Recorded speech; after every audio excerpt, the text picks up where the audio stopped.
Oke guys, mari kita belajar singkat hukum tajwid. Semoga mudeng ya. Ini aku jelasin sebisaku aja. Ini aku biasanya pakai buku ini, soalnya biar gampang juga sih.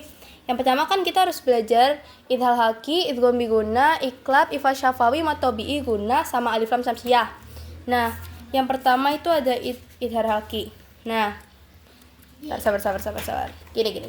Nah, idhar halki itu hurufnya ada ini nih. A, ha, kho, ain, woin, sama ha.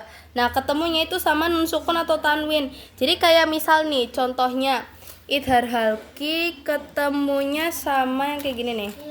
Misal nih, ketemu ada huruf kho gini, terus ada kayak gini, terus ketemu sama huruf yang kayak gini. Misal ada kayak gini ya, itu sama aja idhar halki, oke? Jadi asalkan ada huruf nun sukunnya kayak gini, sukun tuh ini nih, bentuknya begini nih. Nah, terus ketemu sama huruf yang ada kayak gininya, terus ketemu sama ini, itu berarti idhar halki. Nah, contohnya ini ada ini nih. Nih, man amana. Kenapa idhar halki? Karena ini ada nun sukun ketemu sama alif nih yang bagian sini. Nih, jadi dinamainnya idhar halki. Terus kalau misalnya yang ini, contohnya itu ada Gosikin i. Nah, ini di kin i-nya itu masuknya ke idhar halki juga. Nah, terus ada lagi nih. Nih, yang tandanya kayak gini. Biasanya sih kalau misalnya yang di tempatnya Bu Yusri kan ada yang beberapa yang bolong, jadi harus hati-hati juga. Semoga sih nggak keluar ya. Nah, ini. Ini juga termasuk idhar halki. Jadi kalau mau dilihat nih contohnya udah ada semua ya. Tak lingkarin. Nah, ini juga nih kayak gini. Nih. Nun sukun bertemu sama huruf yang contohnya di sini. Ketemunya ha yang di sini. Nah, ini ketemunya kho, ini ketemu ain, goin sama ha. Contohnya udah lengkap semua. Jadi tinggal dibaca aja, oke? Terus selanjutnya idgham biguna. Idgham kan ada dua, tapi kita di sini belajar cuma idgham biguna. Nah, idgham biguna itu nun sukun atau tanwin bertemu salah satu huruf ya nun mim wawu. Ini kan nun sukun, ini tanwin. Ingat, ini namanya nun sukun, ini namanya tanwin. Tanwin itu ada 3. Nih. Yang ini tuh yang an, yang ini yang in, yang ini yang un. Terus habis itu ini ketemu sama ya, nun, mim, wawu. Buat yang ikro, ini huruf ya, ini huruf nun, ini huruf mim, ini huruf wawu. Terus contohnya tuh yang di sini nih. Yang mana yang termasuk idgham biguna? Ini kan nun sukun. Kita cari yang nun sukun. Nih. Terus ketemu sama huruf ya. Jadi ini itu termasuk idgham biguna. Oh ya, yang ini cara bacanya jelas ya. Jadi kayak misal nih. Ini yang idhar halki cara baca itu jelas. Jadi ini bacanya man amana, bukan mal amana gitu, salah. Karena itu termasuknya nanti mendengung. Ini bacanya man amana. Terus ini juga sama nih. Ghosikin idza waqoba, bukan ghosikin idza waqoba, itu salah ya. Yang di eng-nya itu salah. Terus yang ini, kalau ini kan ada tajwidnya, makanya ada ininya lah, nih bentuk yang ini nih. Jadinya mayakulu karena ada ininya. Biasanya sih rata-rata pada ada kayak gini semua nih. Ini juga ada. Intinya kita tinggal lihat ada ini sama ini terus ketemu sama huruf yang kayak gini. Itu nanti berarti sama dengan idgham biguna. Contohnya lagi ini huruf ko ketemu sama huruf ya. Ko-nya yang udah ada ini tanwinnya yang kayak gini ketemu sama huruf ya. Ini baca barkui yaja'aluna. Nah, bukan barkun terus habis itu yaja'aluna gitu, salah. Karena ininya kan melebur masuk ke dalam sini kan. Terus ini contoh yang nun, contoh yang mim, sama contoh yang wawu. Kalau yang nun ini yang sini, yang ini juga nun juga sama. Ini di sini, ini di sini, ini di sini, ini di sini. Terus lanjut ya, ini idgham biguna kan udah semua. Udah inget ya, intinya insyaallah sih bisa ya. Yang penting ya, nun, mim, sama wawu. Terus habis itu kita ada belajar iklab. Iklab itu ini masih nun sukun. Jadi yang nun sukun itu idhar halki, idgham biguna, sama iklab. Terus sisanya setahu aku udah bukan nun sukun lagi ya. Jadi kalau iklab itu nun sukun ketemu sama huruf ba. Nun sukun atau tanwin bertemu sama huruf ba. Dia tuh spesial, beda sendiri karena nanti dia bacanya bakalan ada mimnya. Contohnya ini kayak gini. Ini kan ba. Bacanya itu mim ba dihi karena ini Sebenarnya kalau misalnya di Al-Quran nanti tuh bakalan ada tanda kayak gini ya. Tahu nggak tanda yang ada meme gitu di atas? Coba nanti dicari di Al-Quran ya, ada atau enggak. Nah, ini kalau misalnya udah ada nun sukun ketemu sama huruf ba, ya, pasti bacanya udah jadi mim ya. Bukan mil ba'dihi itu salah, terus min ba'dihi itu salah. Jadi cara bacanya itu mim ba'dihi. Ini nun sukun ketemu sama ba, tanwin ketemu sama ba. Ini cara baca sami'um basirun. Tuh.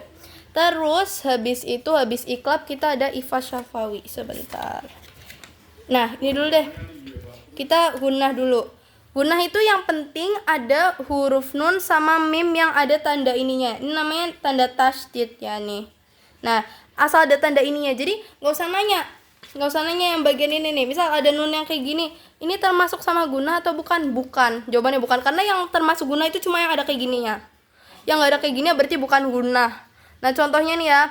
Gunnah ialah setiap huruf nun dan mim yang bertasydid selain huruf ini dua, ya. Selain huruf ini dua itu bukan. Mim tapi banyak macamnya kan. Ada yang dibentuknya kayak gini, ada yang bentuknya kayak gini. Jadi mim kayak gini itu juga termasuk mim tasydid juga, termasuk gunnah juga. Nah, ini nun nih, nun. Ini contohnya ada anna, inna, innama, yang mim ada amma, summa, mimma. Nah, bisa ya, yang penting ada kayak giniannya nih, yang penting ada kayak giniannya, diingat-ingat. Besok kalau misalnya ujian sampai ada yang ngelingkarin nun yang ada sukunnya itu jadi gunnah, awas. Terus, ifa syafawi. Ini yang agak ini nggak susah sih sebenarnya. Nah, kalau misalnya iklab itu kan mana tadi iklab? Kalau iklab tadi kan nun sukun ketemu ba. Nah, sekarang huruf ba itu dispesialin lagi jadi mim sukun ketemu sama huruf ba. Tapi namanya beda, namanya jadi ifa syafawi. Ifa syafawi ialah mim sukun bertemu ba. Jadi contohnya ini mim sukun ya. Mim sukun itu yang ada kayak gini ya. Ini mim, ini sukun. Kalau tadi kan mim sukun, ini mim sukun ketemu sama huruf ba. Nih, terus cara bacanya tuh i'tasim billahi. Ini juga sama, bacanya kayak ada m-nya gitu. Nah, tapi ini bedanya ada mim sukunnya. Kalau misalnya tadi itu nun sukun. Nih. Mim ba'di sama-sama ada mimnya ya, sama ada mimnya ya. Jadi kayak bacanya bukan i'tasim billahi gitu enggak, tapi mimnya ditahan dulu. Nah, contohnya ini, nih, mim sukun bertemu dengan huruf ba. Yang ini juga mim sukun bertemu sama ba. Ini ba-nya di mana? Kelihatannya kayak jim kan. Nah, ini kan ada arahnya kayak gini. Ini ba dulu, baru ini ada huruf h. Tapi ini garisnya di bawah yang ini nih. Jadi cara bacanya tarmihim bihijarotin. Tapi ini dibacanya agak didengungin lama dulu. Terus habis itu masih ada apa ya kita kurang ya? Matobi'i ya. Matobi'i sama alif lam samsiyah.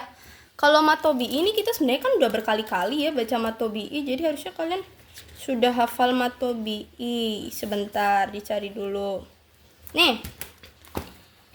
Ya. Yang pertama itu ada alif lam. Kalau di sini tulisannya cuma alif lam samsiyah yang keluar, jadi bebas mau dipelajari juga yang alif lam komariah atau enggak juga boleh. Kalau alif lam samsiyah itu alif lam yang samar-samar, alif lam yang enggak ada gitu loh, enggak ada tanda sukunnya. Kalau alif lam komariah itu ada tanda sukunnya nih kayak gini. Ini alif, ini lam, terus habis itu ada tanda sukunnya. Sukun. Nah, kayak gini nih. Nih. Ini tuh namanya sukun.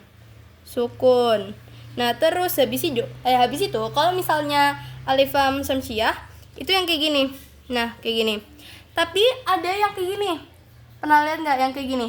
Nah, yang kayak gini, yang ada tajwidnya. Kalau bisa, kalau misalnya kalian mau meminimalisir kesalahan, kalian cari yang bener-bener nggak ada aja. Cari yang bener-bener nggak ada apa-apanya gitu loh. Kemungkinannya kan ada kepercayaannya macam-macam. Ada juga yang bilang kalau misalnya ini juga alif lam samsiyah. Ada yang bilang kalau misalnya ini cuma yang ini doang yang alif lam samsiyah. Jadi untuk meminimalisir kesalahan, mending jawabnya yang benar-benar nggak ada sama sekali. Contohnya itu kayak sebentar. Matobi'i alif lam. Nih, kayak gini. Kayak di tulisan Bismillahirrohmanirrohim itu yang kan yang ada tanda kayak gini nih. Yang nggak ada ding, gini. Nah, gini, yang bener gini. Nah, ini kan ada alif, ada lam, tapi terus habis itu kan nih rohnya di sini, berarti ini termasuk alif lam samsiyah nih. Karena dia nggak ada apa-apa. Lihat nggak ada apa-apanya ya, nggak ada apa-apanya. Nah, kalau misalnya alif lam komariah itu yang ada sukunnya kayak gini, Nah, intinya kalau misalnya untuk menghindari kesalahan, jangan sampai kalian bilang kalau misalnya alif yang kayak gini, terus ada kayak gini ya, itu alif lam syamsiah itu bisa aja salah. Jadi tergantung gurunya siapa juga. Terus yang terakhir ada matobi'i. Ini udah berulang-ulang ya, udah berkali-kali kita bahas matobi'i sampai bosan. Yang matobi'i itu merupakan bacaan yang panjang. Tapi bacaan yang panjang ada bacaan yang lebih panjang dari matobi'i. Ya, tapi matobi'i itu termasuk bacaan yang panjang. Matobi'i itu artinya di sini dikasih tahu artinya nggak sih kita? Bentar. Hukum bacaan matobi'i cuma dikasih tahu terjadinya doang. Jadi yang penting panjangnya itu 2 harokat. Kalau di buku panjangnya 2 harokat. Nah, terus habis itu matobi'i ciri-cirinya itu ada huruf alif bertemu dengan fathah. Terus habis itu ya sukun sama ya sukun sama wawu sukun. Kalau ya sukun itu ketemunya sama kasroh, kalau wa sukun itu ketemunya sama domah. Ya, kalau alif ketemu sama fathah, terus habis itu ya sukun, ingat, ya sukun, nggak ada tanda baca yang lain selain sukun ya. Ya sama wawu itu nggak ada tanda baca yang lain, dia ya sukun ketemu sama wawu sukun. Terus yang alifnya tuh juga khusus, nggak boleh yang ada tanda atasnya nih. Misalnya kayak gini itu nggak boleh, ini nggak boleh. Ada tanda sukunnya nggak boleh, nggak mungkin juga sih. Terus habis itu kalau ada tanda alif kayak gitu juga nggak boleh. Jadi yang bener itu alif bener-bener kayak tek, cuma garis doang ya. Terus kalau ya sama wawu itu harus ada sukunnya, wajib ain lah intinya. Ya sukun itu sama kasroh, wawu sukun sama domah. Domah itu yang ngelingker kayak gini, kalau kasroh itu yang di bawah. Ini misal huruf A ya. Nah gini, ini namanya fathah, ini namanya kasroh, ini namanya domah. Diingat-ingat, buat yang masih ikro juga harus diingat-ingat.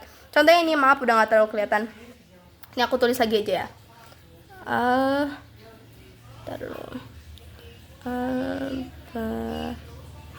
Nah nih, maaf kalau tulisannya jelek.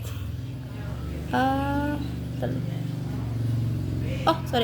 Gini. Sorry. Nih tulisannya kan ada al-babi ya nih sini. Nah di sini tuh banyak ada ininya, ada huruf alifnya nyambung. Jadi kalian juga sebenarnya harus sering-sering lihat huruf yang disambung sama alif kayak gini. Ini tuh sebenarnya bukan 1 huruf guys, tapi 2 huruf. Ada ba sama huruf alif. Terus habis itu kalau misalnya yang domah itu misal kayak ini, kolu. Ini ada lunya, ada kayak gini. Nih. Ini kan didahului harokatnya domah, terus habis itu ada wawu sukun. Ini berarti juga termasuk matobi'i yang wawu sukun sama yang domah. Nah, tapi di sini juga kita bisa nemu satu lagi nih. Ko. Nah, ko-nya itu dibaca panjang 2 harokat. Nah, sama aja, berarti termasuk yang alif sama yang fathah. Yang ini juga sama aja kok. Nih kayak alladzina. Bentar. Alladzina.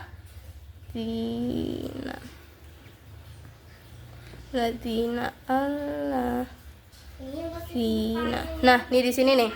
Nah, ini kalau misalnya kalian nemu kayak gini, kalau ditanya ini alif lam siapa bukan, tergantung gurunya ya. Ini jadi aku sebenarnya juga nggak bisa jawab soalnya tergantung gurunya. Nah, ini yang di sini tuh kita udah ketemu sama huruf bi yang harokatnya kasroh sama ya sukun. Jadi ini kan ya sukun nih, sukunnya ini ya, sukunnya wajib ada sukunnya. Jadi ini termasuk dalam ke dalam matobi'i yang dibaca 2 harokat. Kalau misalnya ditanyain matobi'i adalah bacaan yang panjangnya 2 harokat. Yang pertama fathah diikuti alif, terus habis itu kasroh diikuti ya sukun, domah diikuti wawu sukun. Udah selesai materinya semuanya. Alhamdulillah, semoga ngerti. Aku doain kalian nilai 100 semua. Amin.